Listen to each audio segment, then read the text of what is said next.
À tous mes amis de WhatsApp.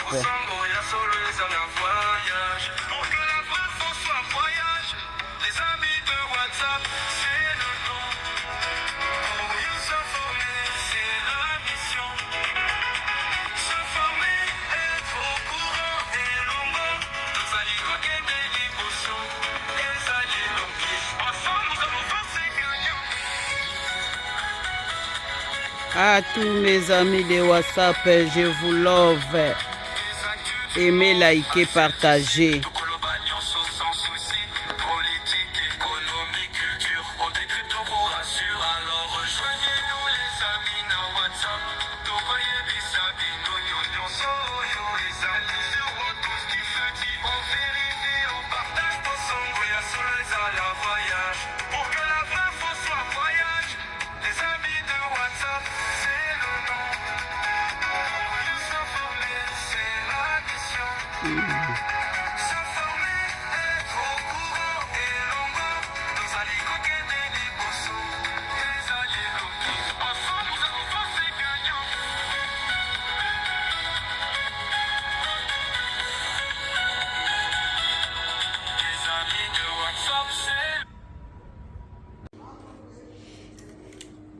Voilà, mes amis de WhatsApp, na pesi bino nyonso tumbote na kombo na Yesu.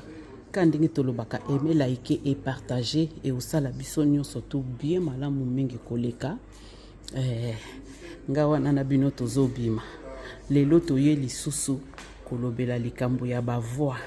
Na singa na bino tokolanda. O pena no babona na chaîne na biso te. Bosala biso faveur. Bo abonné et que ça la biso bien malamu mingi koleka. Donc nazaka kalibanda na koyenga yenga. Alors biso nous surtout to kolanda to koyoka makamunini la voix lobeli biso. Merci. Voilà, très chers compatriotes.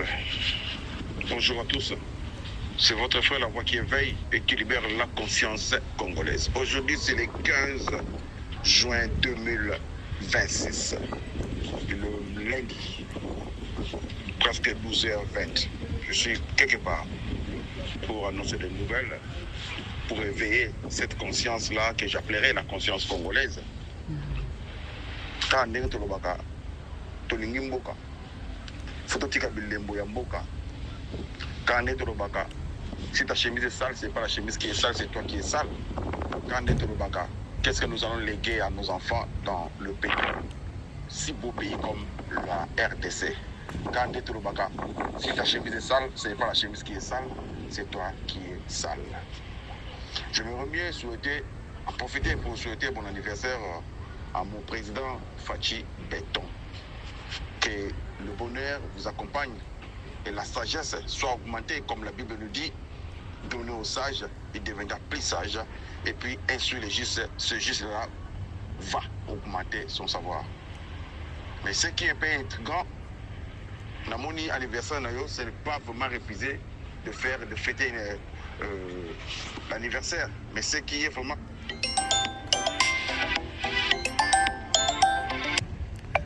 Toujours continuer toujours quand on a un message. Si on a qui appelle Kotaki, donc on continuer na ba message na biso. Merci beaucoup. Pas si mine comme on a quand on est foncé par le bac. On ne fait pas la fête quand ça brûle chez les voisins. Vous pouvez fêter votre anniversaire, c'est normal, mais le pays est encore un problème. Oyo ngana yo toko fêter anniversaire te surtout yo moko jamboka. Na un exemple typique et simple. Na condamné ote na pamboli yo, mais ngana rappeler que kutika ko fisa la ba extravagance. Il y a fêté l'anniversaire, parce que ce sont les gens qui n'aiment pas le pays. Cacher sorry, il faut cacher tous ces gens-là, ce sont les gens où on fait l'anniversaire. Par exemple, moi, c'est plus simple. Dans la moindre,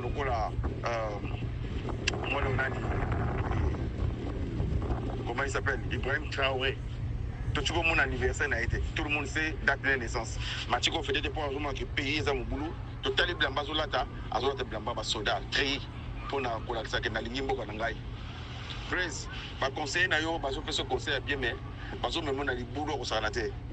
Pourquoi j'ai dit ce slogan là, on ne fait pas la fête quand ça brûle chez les voisins. Cela veut dire le Congo est malade. Papa Congo est allé au papa Nangai. Je n'en disconviens pas de te voir fêter ton anniversaire, mais le problème est la façon dont vous allez te le fêter. Pourquoi j'ai dit qu'on ne fait pas la fête quand ça brûle chez les voisins? Maintenant, si ça brûle dans ta maison, ce qui par exemple, Maman Kassalou nous a qui est le jour anniversaire, le numéro fêté, tout le numéro Zananda. Ce qui est jour anniversaire, et pour Yaka, Mukolo, il y a l'Iwa papa. Le numéro fêté anniversaire, il y a vieux Chichi, tout le numéro fêté anniversaire. Là, tout ça, et ça, mon boulot, dans le niveau Congo, ils ont gagné. Vous en avez aidé à bien, mais malheureusement, vous êtes entouré par des charognards. À fêter anniversaire, il y a mis 50, il y a mis 50, mais bon, on va mis 200. Il y a mis 600, on va mis 1 million pour aller au bon Nabango. Voilà. Mais na Kivu, Goma, et ça, na Maboka, Rwandais, Massissi, n'en parlons même pas, et tous ces gens. On a l'obité au fête anniversaire. Mais la façon que vous êtes en train de faire, musique, les autres bêtes, mais la Goma, il y a des enfants qui n'ont même pas mangé. Bazo Bomo, Bakomole chaque jour na Rwandais, na Rwandais. Ça l'effort, mais ce n'est pas encore assez pour le président de la République. Fatou Bazoko Sayo, le bilobio Zassir, ceux qui les loyers, au ligne va voter yo. Bateau Bamonaki au fait anniversaire na yo. Barondi Mayo, va voter yo. Pour son pouvoir, pour fêter son anniversaire. Bazana pour sa sympathie, en partie na bango, aux anabango, au lela, bilingue bibi, tout lela na bateau bazo lela, tout separa, na bateau bazo separa. Alors moi je voudrais me dire. Si c'est la dernière, à la prochaine, qu'on fête anniversaire, nous nous fêtons bien, on va jamais pas na ouais, raison de Kofi dans le lobo pour retenir Kofi pour ça mérite à Makakiyo parce que ce monsieur c'est un mytho. Un mytho c'est une personne arrive à Makambo Salate, il faut que ça va. Qu'est-ce que ça a à voir avec vous? Vous avez la musique au côté monter, au milieu de Makakiyo. Maman on lui va côté Makambo musicien. Mon le soulier. Maman on lui va côté Makambo théâtre. On le soulier. Ça va vous rattraper. Il y a parfois quand tu vois des porcs. Quand tu vois les porcs en train de jouer dans la boue, laissez-les jouer, c'est l'air humilié, c'est l'air gens.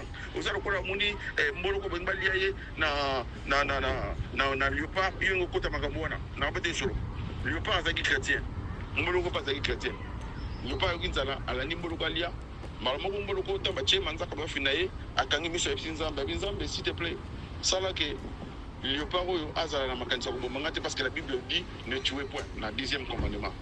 Tant que nous avons mis à côté de lui, à Kanyamisu. Il n'y a pas ici, il y a eu lieu, à Kanyamisu, qui nous a passé à Zosambel. À tous les lieux, mais pourquoi Kanyamisu? Lui a dit, nous avons Zosambel, pour Bible, le Bible, nous chrétien, nous avons Christo. Nous sommes Christo, parce que c'est catholique, il y a pas de lien, il faut Zosambel. Et voilà. Vous savez, la différence entre Imhotep et Socrate. Socrate.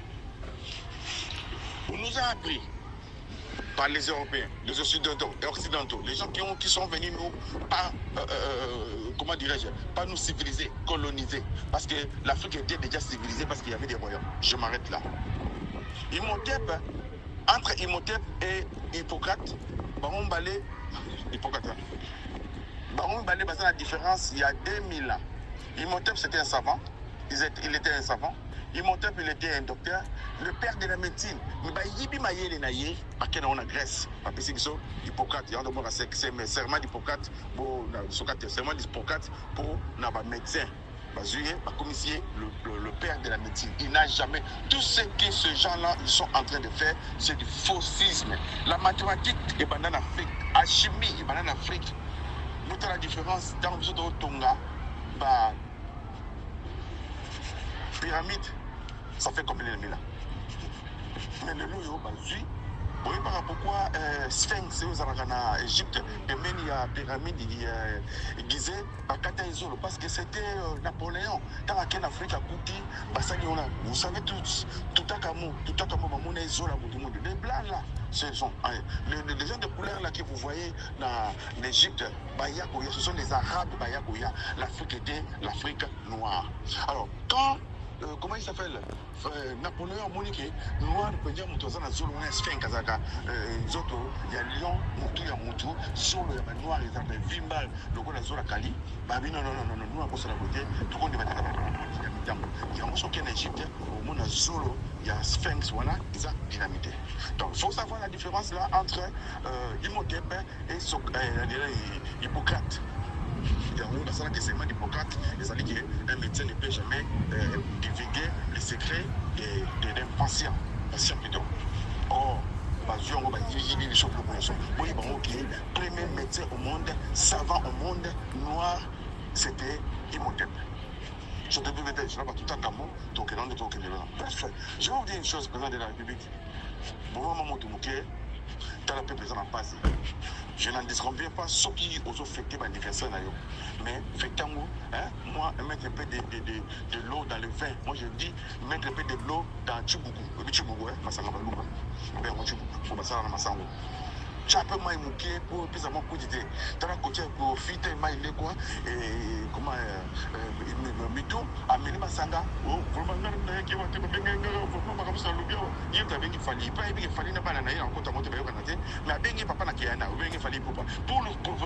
le monsieur, tu as que le pauvre Nadia.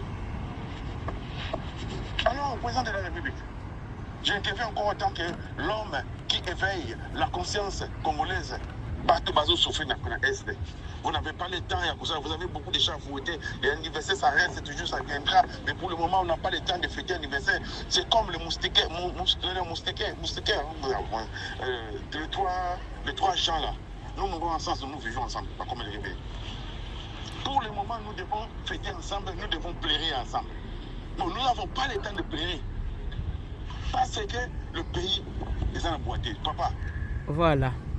Nasir bisoni surtout au lundi, toyoki ndenge la voix, na sepeli lelo vraiment alobi na calme nyonso mais pourtant yazaka soka moni biloko aboy na ba voix na ye mingi oyoka kaka mungongo na ezaka trop likolo makasi et en tout cas nasi biso soto lundi na rochela bino pe ba vidéo yango o kaka ndenge la voix zoloba wana eza ba dire na ye biso tozolanda kaka aimer, liker et partager topesika mbote na ba oignon surtout à tous mes amis de WhatsApp o balandaka biso abonné bobo sanate na kocha mwa linzaka anesengaka biso mbongo te ezaka koche linzaka chwa eleki nango to leki nzela na kochela bino pe video wana ba o pena ba moni anniversaire yango te bokolanda ngo place wana ka ndenge tolobaka boche ya bino pe ba commentaire bo pesa ya bino pe ba idée et kosala biso bien malamu Rose Bushabu koyaka na WhatsApp te o ochelanga commentaire kuna mes amis de WhatsApp boyaka na WhatsApp te bino nyonso tu Astrid Nganda Musuku bo leka nango kuna mama Isabelle Sita bo leka nango kuna alors na ochela bino video tolanda biso nyonso tu.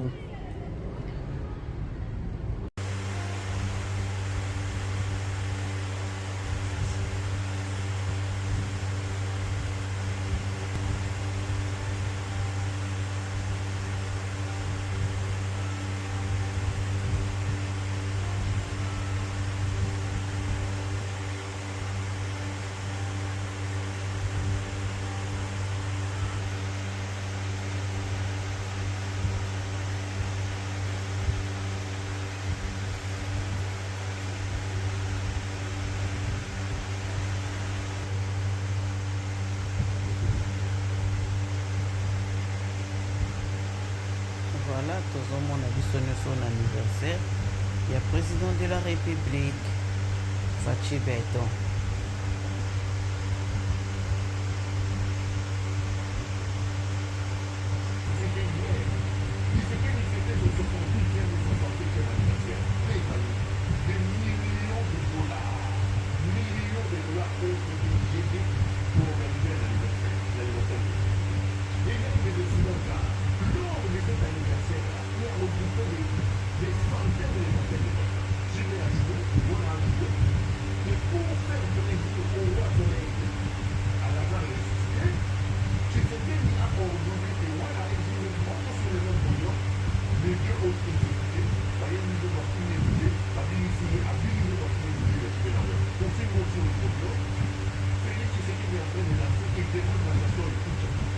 Voilà, makambula voix zoloba yango yo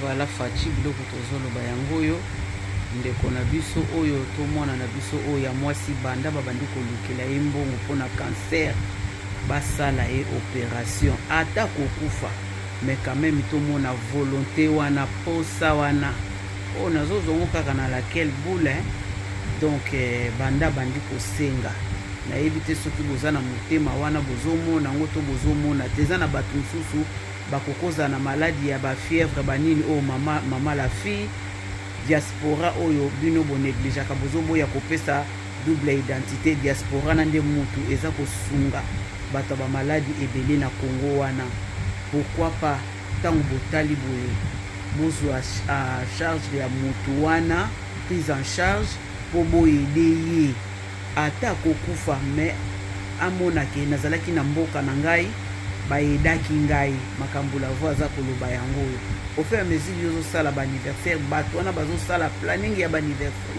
oyo bazoyeba te ke eza na bato mosusu oyo akokosomba paracetamol ameli bakalma ameli mais eza na maladi mosusu ezosenga soutien ya mboka soki na biso na libanda awa toza bien oke na hôpital bazosenga mbongo te batraite yo bakisi makambo nyonso tu ebongo sikoyo mboka na biso moko oyo esika bato bazoya bazoyiba bazozwa baosalela makambo donc c'est un peu ça nzamba pambola bino nasi biso nyonso tu aimer liker partager ekosala biso bien baoyo mpe nano baabone na chaîne na biso te bakota baabone donc selon badire ya la voix bino moko botya bacommentaire bopesa koto eza bien na koto eza mabe nzamba pambola bino.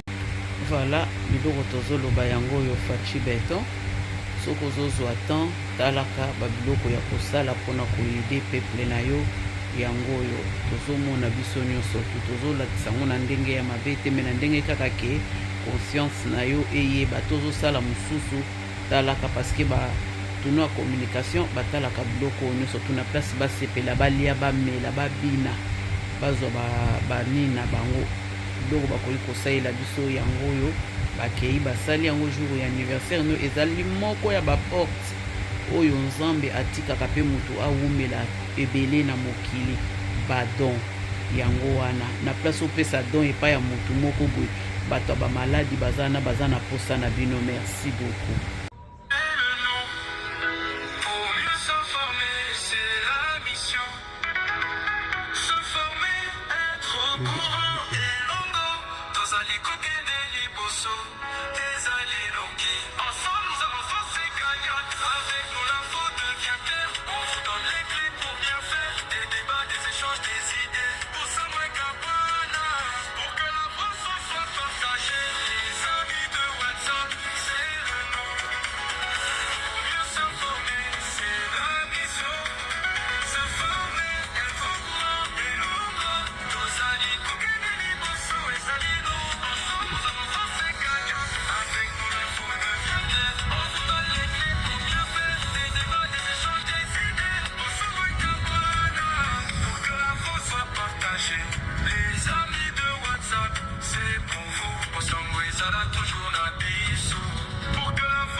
Voilà na sur tolandi tomoni biso nyonso tu ndenge feti wana elekaki. En tout cas merci na la voix parce que tango eloko esalami oyaka toujours na kolobela biso la voix alobeli likambo oyo ya anniversaire tango ndako neza ya kopela ata mokolo yango eza anniversaire na yo na ndimi teke okolinga osala anniversaire même ata soki oza na ebembe ndenge apesi ke soki mama na ye to papa na ye eske alingaka asala yango.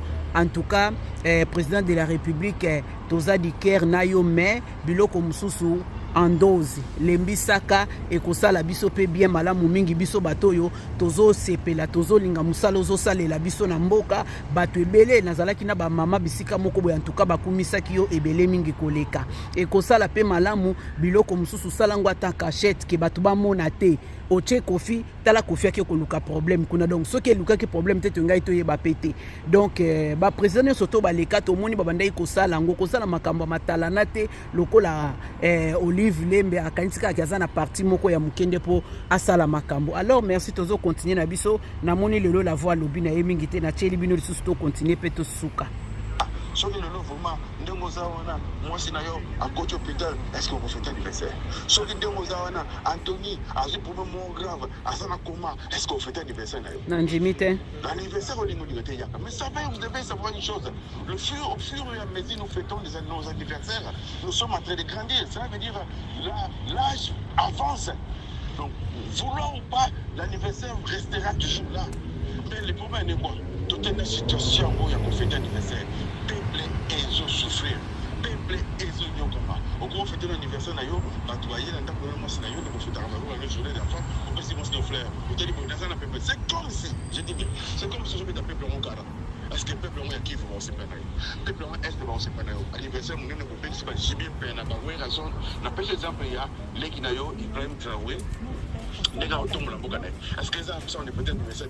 Est-ce qu'il y a beaucoup de maman, papa, maman n'est pas est-ce qu'il y a mais qu'est-ce qu'il a fait? Il fête ses anniversaires discrètement parce que le pays va mal. Vous êtes là, aux Arabes, vous êtes notre représentant. Ce que moi, je comme Dolia pour les gars, voilà ce qu'il veut vous dire. Vous savez comment je vous aime?